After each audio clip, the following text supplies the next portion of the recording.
Dilber. Dilber çû xatir nexwest, nizanim çiş min dixwest.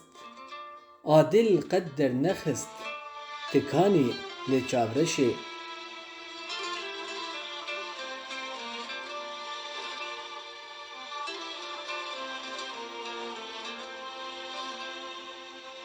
Xwezî carek min te dîba, ramûsanek ji te dê zîba.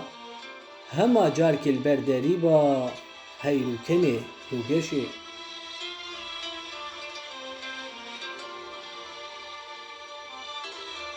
Xwezîka te zanîba, te wekî heyvê xwe li ezmanê dilê min dîba.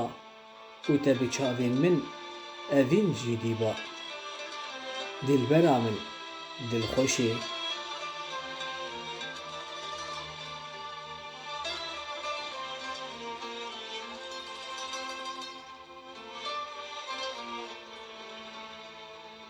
Roj li min bûne sal, bi şev dinalin wekî yekî kal.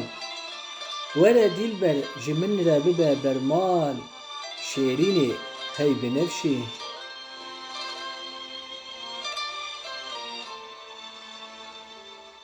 Tenê yekcar ji min hes bike hey hewar.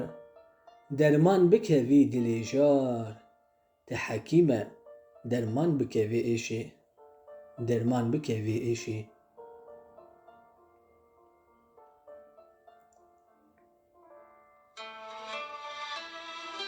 Hema bi gotinê dilxweş bike lê jinê. Bêje ez ji te re li darê dinê. Ez ê bêjim saet xweş. Ez ê bêjim saet xweş. Xwezî dilber, xwezî carkê min te dîba. û ramûsanek ji hinarkê rûkê te de zîba. Xwezî dilber.